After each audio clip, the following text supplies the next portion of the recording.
Welcome to MILF Ministry podcast, where we explore self-love, healing, and intimacy. My name is Ayodele Vassell. I'm an attorney, a creative, and a MILF. Merch is now available at milfministry.com. You can join our live conversations on Instagram, Facebook, or Twitter by following at MILF Ministry.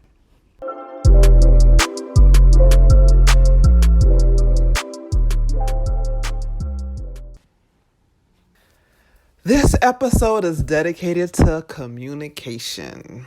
We're going to focus on two parts of communication: communicating your physical needs and communicating your emotional needs. Little known secret about Ayodele: she loves to talk about her feelings. So anyone that wants to interact with me, be it friend, lover, partner, husband, whatever, we're going to talk about some damn feelings. We're going to talk about how I feel. We're going to talk about what I need. We're also going to talk about what you need and how you feel. But today we're going to focus, as always, on the MILFs. And it's really important to me because you'll hear this theme over and over again. I don't really believe women are socialized to, number one, think about what we want, and number two, learn how to respectfully communicate what we want, especially when it comes to our relationships, like our physical needs, our emotional needs, our financial needs. We're just not really taught how to articulate our needs.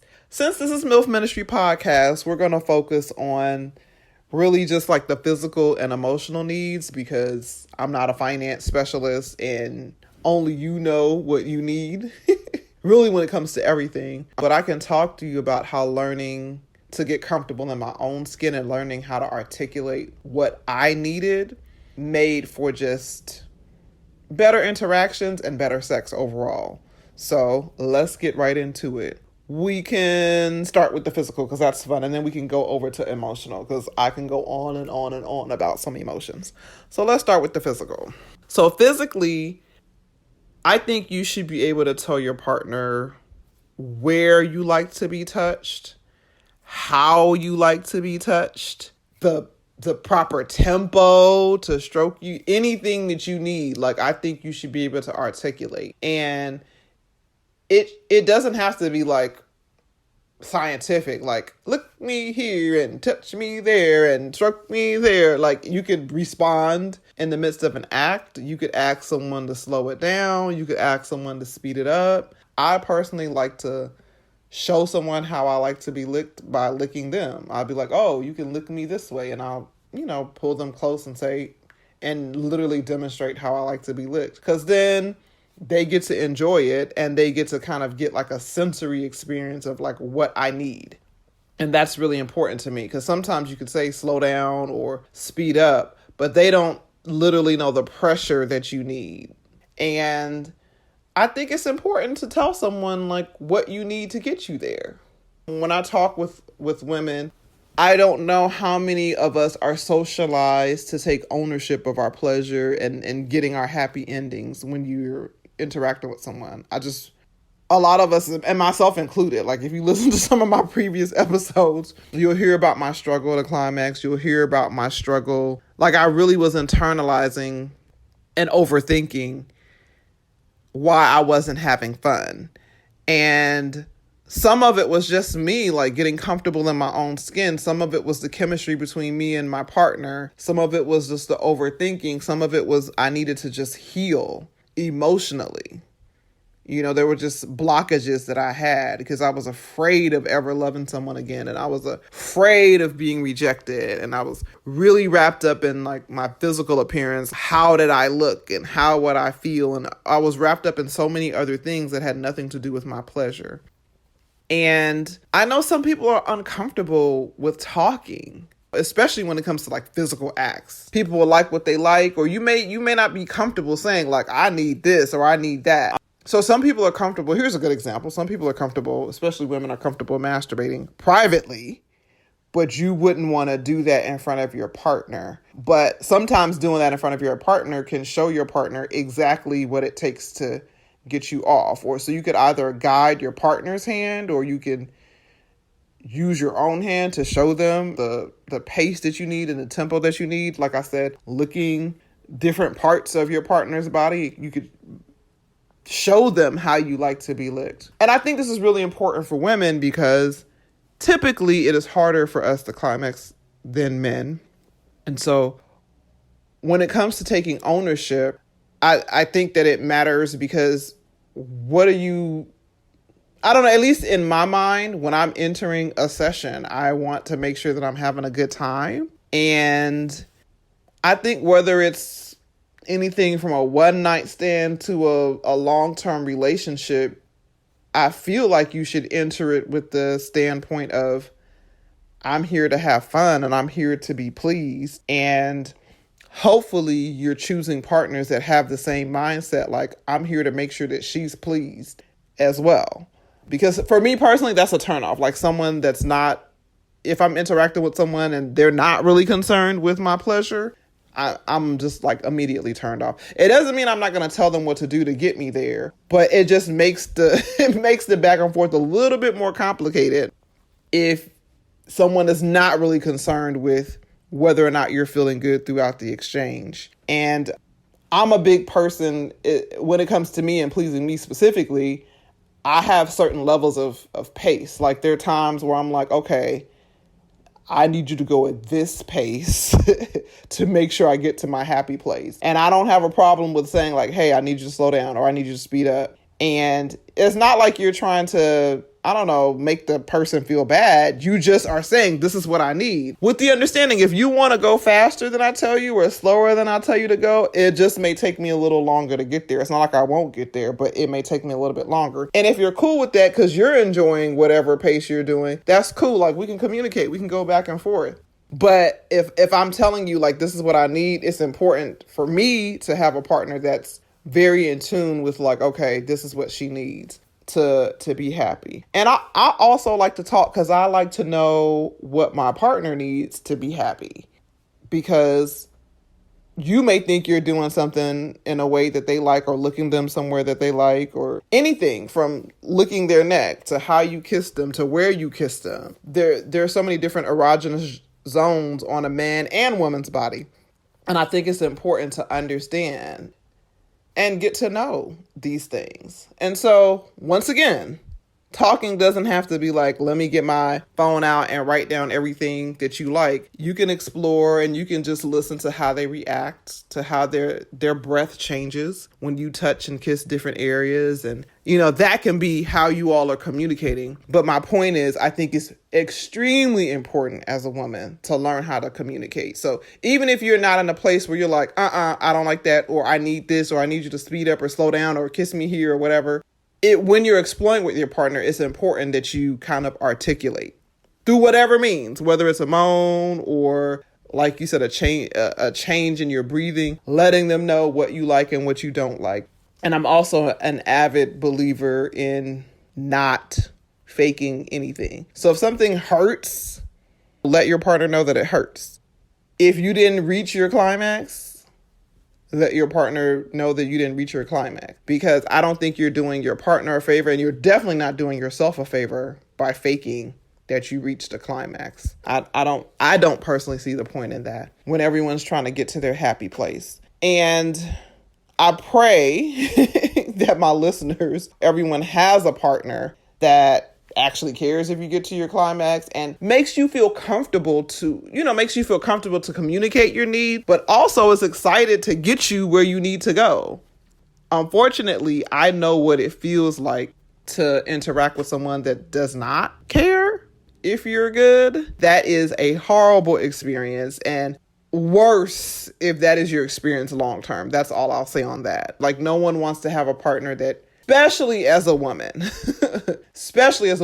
that makes you feel like you're taking too long to reach your climax. I don't care if it takes you 20, 30 minutes. There are different ways that it could take you to get there, and you can learn how to get, you know what I'm saying? Like, let's say it takes you 30 minutes every time to climax. That is a long time, but that doesn't mean that you have to do one position or one thing. You know what I'm saying? Where both of you are bored and it's just like, you're doing this repetitive motion and it's taking you the whole 30 minutes and you guys are kind of like stuck doing one thing for 30 minutes. There's so many things that you can do in those 30 minutes to get you there, right? And obviously I'm exaggerating because like I'm saying, I'm admitting that is a long time. I think on average, it could take a woman anywhere from 2 minutes to maybe 15 minutes to reach her climax, which 15 minutes that's a long time as well. But when we talk about 15 minutes or 30 minutes to reach your climax, I think what we're negating is the buildup.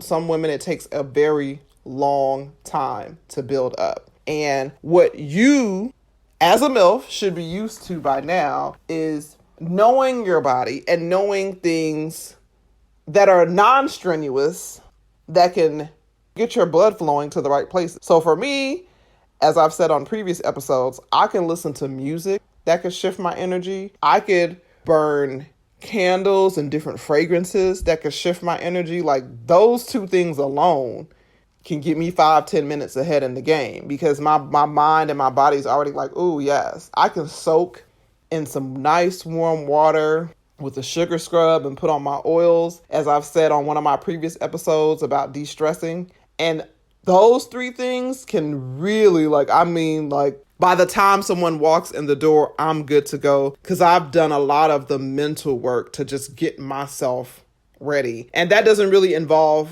communicating with the person at all. I, on my own, have shifted my energy with the music and with the bath and the oil and the candles and all these things, right?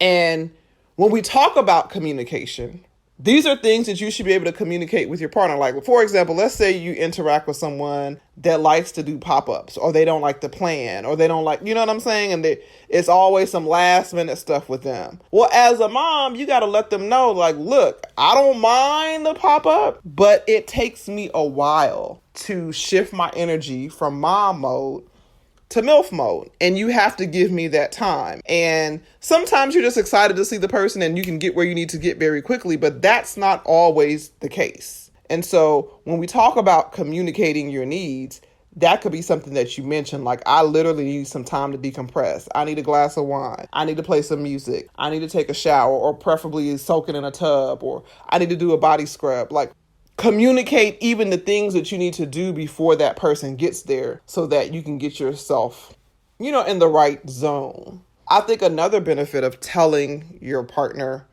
not only where you like to be kissed or licked and how you like to be kissed or licked is that they can walk in and greet you in a way that can get you going. So your hug and, hey, how was your day could also be followed up by a kiss on the neck. Or let's say they're coming to your place. You're not going to theirs. So let's say they're coming over to you and you're preparing drinks. They could walk up behind you and just give you a gentle kiss on the neck that could get the mood going. And they already know this because they've communicated this with you. And some people may say, well, like, a man should know this, or TV shows teach this and this. No, listen, I believe it's your duty to communicate what you need for yourself. Every woman knows what sets her off as an individual. Sometimes you like cliche things, sometimes you don't. Like, I get excited. Well, never mind. Okay, let me redo that. So sometimes women like cliche things, sometimes women don't. I love food. Like, food turns me on, right? Food may not turn someone else on. Someone else may get turned on by flowers. Now, I do have a certain flower that I like, and if you've ever been to my apartment, you would have seen it because at least twice out of the month, I have these certain flowers in my home. These stargazer lilies, they smell amazing. One of my coworkers introduced me to them. But for the most part, like, if let's say someone were to show up with roses, that would show that you don't really know me like that because you're not showing up with the flowers that I actually like. You're showing up with flowers that you've seen on a television show, not flowers that I, the woman, Ayodele, likes. So it's important, in my opinion, to communicate to your partner what you like, specifically for yourself, so that you can get going. You may not like chocolate, dark chocolate. You may not like dry wine. You may like Like, I like rum cream, so like just, there's so many different things that your partner could show up with. Like, what if they show up with Patron, but you like rum cream, but they're trying to do something thoughtful, like they're going to set it off, or they could pull up with some Hennessy. I think that the communication is very important. Going back to pace, part of learning your own body, I think, in the beauty of learning your own body and then getting to explore it with a partner, is telling someone how to make you explode. Like, that's my favorite thing to do. And obviously, if you're in a long-term situation, then that person's going to learn you and know what to do to make you explode, and you guys will figure out different things. And one of my favorite things to say is, ooh, remember that. That's literally my favorite thing to say, because sometimes you guys will experience something or explore something and it's like, ooh, I like that. I didn't know I liked that. I'm going to need you to remember that. I can think of a new place that I got kissed a couple of months ago, and I was just like, oh my God, I didn't even, wow. And it was random, and it wasn't even on purpose. But needless to say, it set me off, right? And I'm just always like, remember that. And that was something that's very, very, very simple. So even being comfortable enough in your own skin to pay attention to yourself, to know yourself, but also to communicate with your partner in the midst of whatever, to let them know what you like and ask them to remember. I feel like that's a form of power as a woman. Just the act or the ability to feel comfortable to communicate what you need, what you like, is so powerful. Taking a deep breath, because now we about to go on to the emotions. I'm going to try to keep this really, really, really short because, as I said, I am a Scorpio. I am a water sign. I live and breathe emotions and energy. So I think it's important as a woman, as a MILF, to learn what your emotional needs are and to articulate what your emotional needs are and to just be as honest and vulnerable as possible. And I think when we say vulnerable, I think people view that as a weakness. Myself, I used to really view being vulnerable as a weakness, and now I view it as a strength. Because what being vulnerable for me does, it allows me to be the most free version of myself. So I operate now with a lot less anxiety because I'm being honest, I'm being myself, and it's like you don't have to be with me, right? Right? Like, you can love me, you can leave me. I'm kind of like, okay, I understand that you're not for everyone.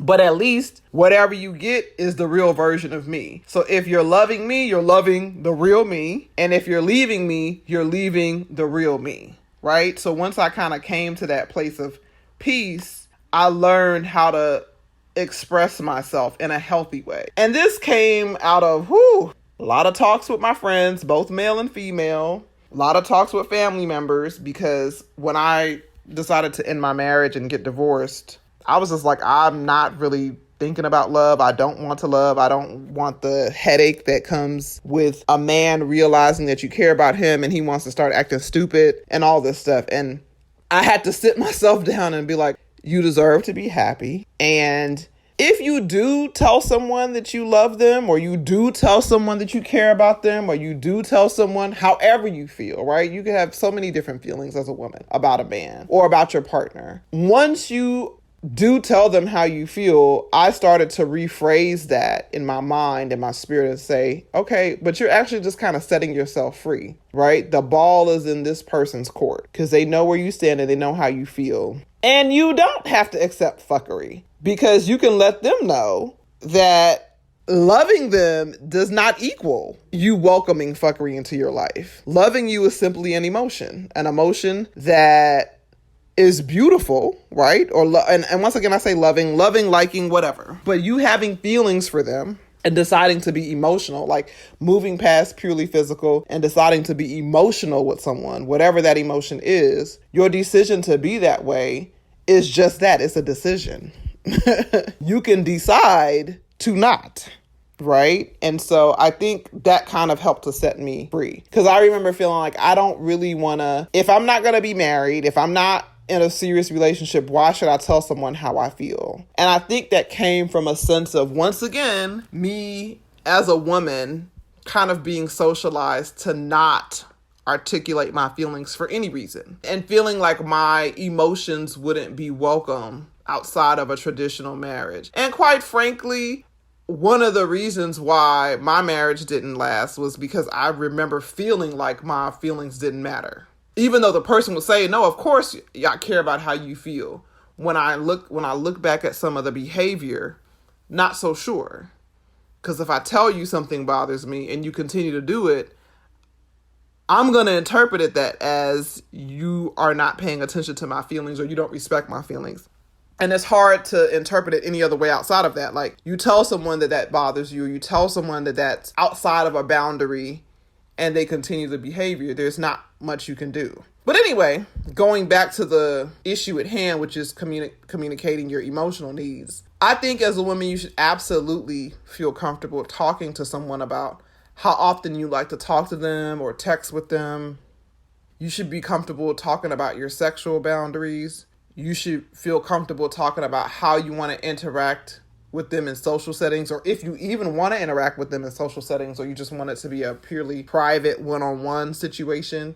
Talking to them about, interacting with your children, if that's even on the table, because it may not be on the table. They could just be for you, and you don't want to interact with them and their friends, them and your friends, not them and your family or your children like at all. They could just be for you, your benefit only. But I think as a woman, you should absolutely be comfortable thinking about these things and having conversations with someone. Obviously, when it makes sense. Like, if it's a one-night stand, then who cares? None of what I'm saying is relevant.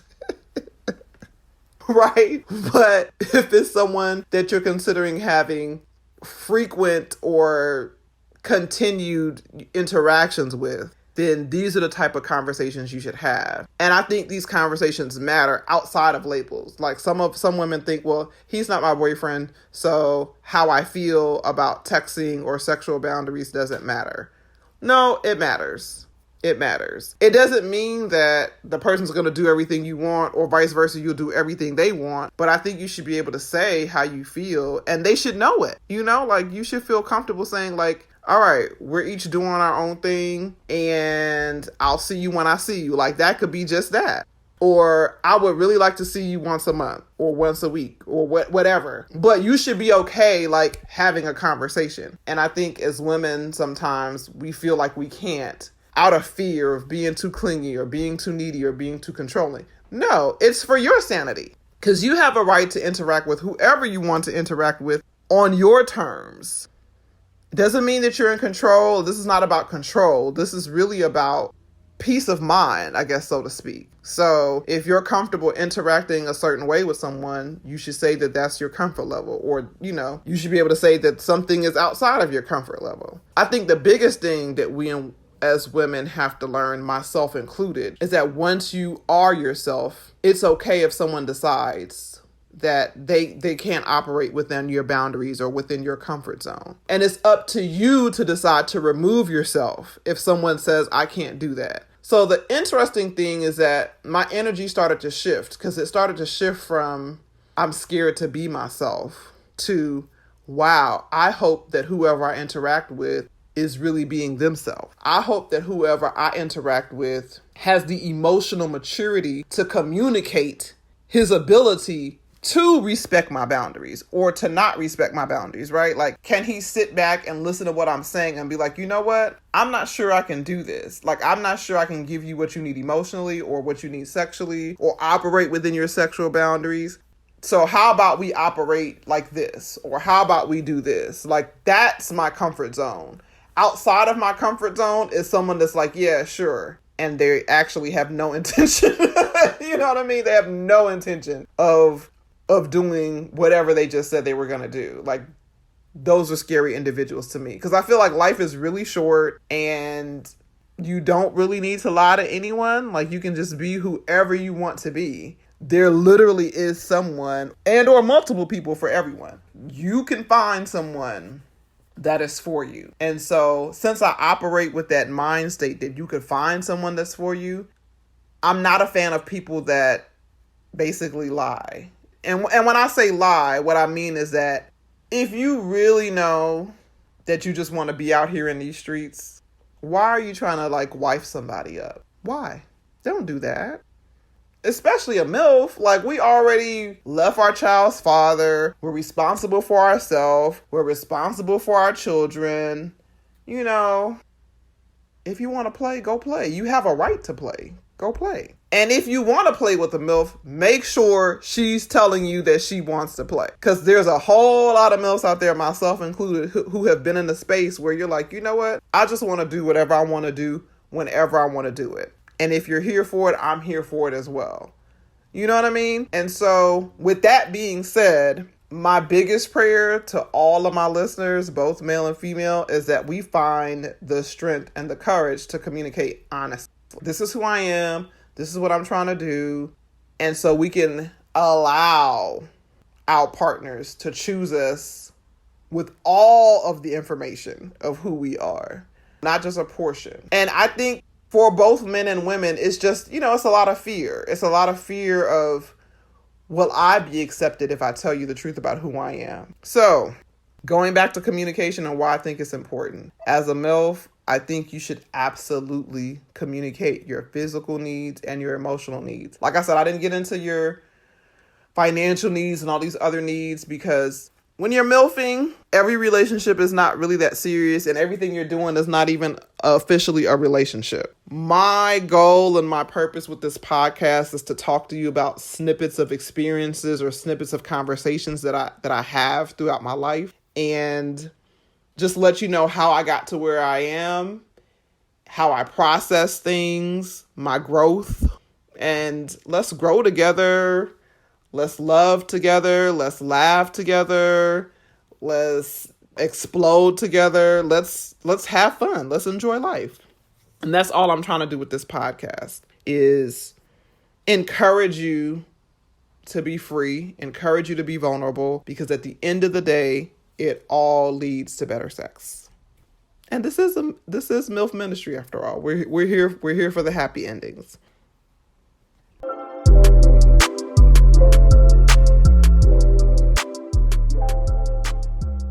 Thanks for listening to this episode of MILF Ministry Podcast.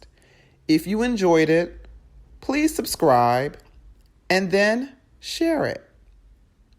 Merch is available at milfministry.com.